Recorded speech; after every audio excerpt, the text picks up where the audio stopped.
بہرحال دنیا ایک بہت بڑے تصادم کی طرف بڑھ رہی ہے.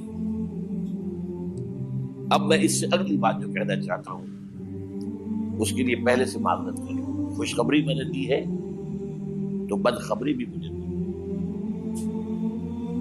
اس عالمی غلبہ اسلام سے پہلے ابھی امت مسلمہ کی بہت پٹائی ہونی ہے، بہت پٹائی ہونی ہے، بہت پٹائی. یہ میں نہیں کہہ رہا، حضور نے کہا ہے. کتاب الملاحم احادیث کی کتابوں کے آخر میں یہ 4 ابواب جو آتے ہیں جن کو عام طور پر علماء بھی نہیں پڑھتے، اس لیے کہ ان سے کوئی فقہی مسئلہ تو نکلتا نہیں، ان سے کوئی شرعی حکم نہیں نکلتا، وہ تو پیشین گوئیاں ہے. کتاب الفتن کیسے کیسے فتنے اٹھیں گے، کتاب الملاحم کیسی کیسی جنگیں ہوں گی، کتاب اشراط الساعہ قیامت کی علامات کیا ہوگی، کتاب و علامات القیامہ یہ کیا ہوں گے. ان ابواب کو پڑھیے تو آپ کو معلوم ہوگا اس دور کے آنے سے پہلے ابھی امت مسلمہ پر اللہ کے عذاب کے بہت سخت کوڑے پڑ. معافی چاہتا ہوں. اگر رسولوں کی شان یہ تھی کہ وہ بشیر بھی تھے اور نذیر بھی تھے تو میں بھی ایک ادنا غلام نہیں کہوں. میں جو کہہ رہا ہوں قرآن حدیث سے کہہ رہا ہوں. یہ عذاب کیوں آئے گا؟ امت مسلمہ بحیثیت مجموعی اللہ کی نگاہ میں مجرم، بہت بڑی مجرم. کیوں؟ 1 انچ زمین دنیا میں نہیں دکھا سکتی جہاں اللہ کا دین قائم. یہ مذہب ہے، مسجدیں ہیں، حج ہے اور عمرے ہیں، یہ مذہب ہے. دین کہاں ہے؟ اللہ کا نظام کہاں ہے؟ دین حق کہاں ہے؟ وہ نظام عدل کہاں ہے؟ وہ نظام سیاست کہاں ہے؟ وہ قانون شریعت کہاں ہے؟ آپ کی ساری معیشت سود کے اوپر ہے، اور سود سے زیادہ بڑا گھناؤنا جرم کوئی نہیں، سود سے زیادہ بڑا گھناؤنا گناہ کوئی نہیں، جس کے بارے میں حضور نے فرمایا الربا 70 جزءا یحوما. 2 حدیثیں ہیں. ربا کے 70 حصے ہیں یا 70 گناہ ہیں. 70 گناہ ہیں جن میں چھوٹے بھی ہیں بڑے بھی ہیں. 70 گناہ. ایسا روحا ان میں سب سے چھوٹا اس کے مساوی ہے این کہ الرجل امہ، کہ کوئی شخص اپنی ماں سے زنا کرے. سنن ابی داؤد کی روایت ہے، سن لیجیے پڑھ لیجیے. سارا نظام آپ کا کہاں ہے؟ تجارت ہو تو اس پر ہے، زراعت ہو تو اس پر ہے. بیج لیا تھا تو سودی قرضے پہ لیا تھا، اس کے بعد جو اس کے لیے کھاد خریدی تھی سودی قرضے پہ خریدی تھی، پیسٹی سائڈز خریدے تھے سودی قرضے پہ خریدے تھے. اس کے بعد اگر کوئی ہارویسٹر لیا ہے، کوئی اور لیا، ٹریکٹر لیا تو سودی قرض. سود ہر دانے گندم میں سود ہے. کوئی شخص بچا ہوا نہ، میں بچا ہوا نہ بچے ہوا، کوئی بچا ہوا.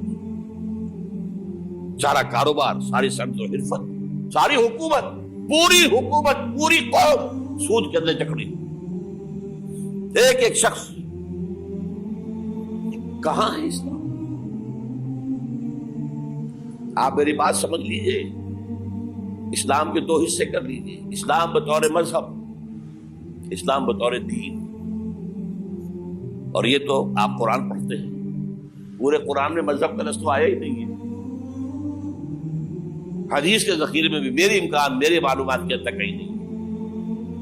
یہ مذہب تو ہمارے یہاں استعمال ہوتا تھا فقہوں کے لیے. مذہب حنفی، مذہب مالکی، مذہب شافعی، مذہب حنبلی، اب ایک مذہب سلفی اہل حدیث حضرات کا ہو گیا ہے، مذہب ظاہری، مذہب جعفری. یہ فقہوں کے لیے تھا. مذہب کیا ہے؟ مذہب کا نام 3 چیزوں کا مجموعہ مذہب ہے. کچھ عقائد، کچھ عبادات، کچھ رسومات. بچہ پیدا ہوگا تو کیا کریں گے؟ عقیقہ کریں گے. کوئی فوت ہوگا تو کیا کریں گے؟ جنازہ پڑھائیں گے، کفن دفن کریں گے. شادی ہوگی تو کیا کریں گے؟ ایجاب و قبول ہوگا، ولیمہ ہوگا. یہ رسومات ہے. دین یہ نہیں ہے. دین ہے اللہ کا دین، اللہ کا نظام، اللہ کا قانون. وَمَن لَّمْ يَحْكُم بِمَا أَنزَلَ اللَّهُ فَأُولَٰئِكَ هُمُ الْكَافِرُونَ. جو اللہ کی اتاری ہوئی شریعت کے مطابق فیصلے نہ کرے وہی تو کافر ہے. میں اور آپ کون ہیں؟ برا نہ مانیے. Face defects. اور یہ فتویٰ کس کا ہے؟ اللہ کا ہے. وَمَن لَّمْ يَحْكُم بِمَا أَنزَلَ اللَّهُ فَأُولَٰئِكَ هُمُ الْكَافِرُونَ وَمَن لَّمْ يَحْكُم بِمَا أَنزَلَ اللَّهُ فَأُولَٰئِكَ هُمُ الظَّالِمُونَ وَمَن لَّمْ يَحْكُم بِمَا أَنزَلَ اللَّهُ فَأُولَٰئِكَ هُمُ الْفَاسِقُونَ. 3 فتوے ہیں اس مفتی اعظم کے جو ہماری اتاری ہوئی شریعت کے مطابق فیصلے نہیں کرتے. وہی تو کافر ہے, وہی تو مشرک ہے, وہی تو فاسق ناہنجار ہے, باغی. یہ ہے امت مسلمہ کا حال. اب میں یہاں آپ کو اختصار سے بیان کرتا ہوں حضور کا طریق انقلاب کیا تھا. اختصار تفصیل سے ان کتابوں میں دیکھیے. نمبر 1, دعوت ایمان بذریعہ قرآن. یتلو علیہم آیاتہ. آج جمعے میں نے اسی آیت پر تفصیل کی.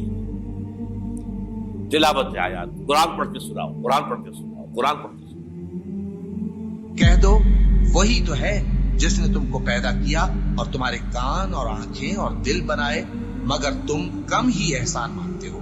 کہہ دو کہ وہی ہے جس نے تم کو زمین میں پھیلایا اور اسی کے روبرو تم جمع کیے جاؤ گے. کیا یہ کسی کے پیدا کیے بغیر ہی پیدا ہو گئے, یا یہ اپنے آپ کو خود پیدا کرنے والے ہیں, یا انہوں نے آسمانوں اور زمین کو پیدا کیا ہے؟ نہیں, بلکہ یہ یقین ہی نہیں رکھتے. تو کیا ہم پہلی بار پیدا کر کے تھک گئے؟ نہیں, بلکہ یہ اثر نو پیدا کرنے کے بارے میں شک میں پڑے ہوئے ہیں.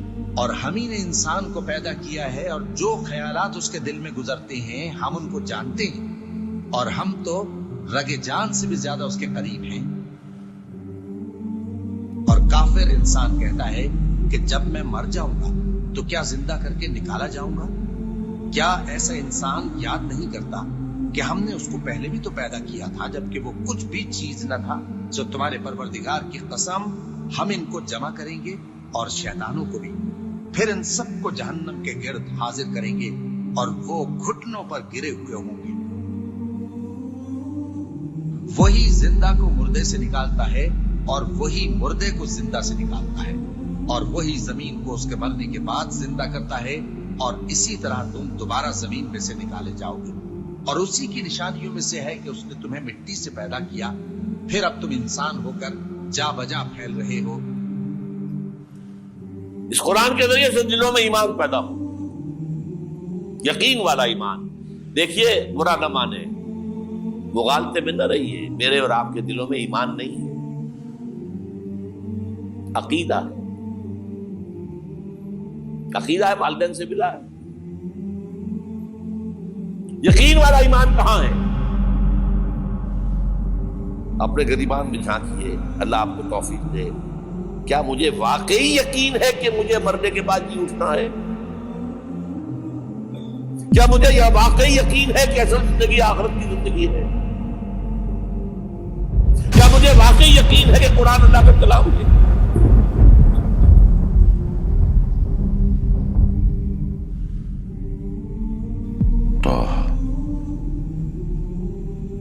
ما أنزلنا عليك القرآن لتشقى إلا تذكرة لمن يخشى تنزيلا ممن خلق الأرض والسماوات العلى الرحمن على العرش استوى له ما في السماوات وما في الأرض وما بينهما وما تحت الثرى وأن تجهر بالقول فإنه يعلم السر وأخفى الله لا إله إلا هو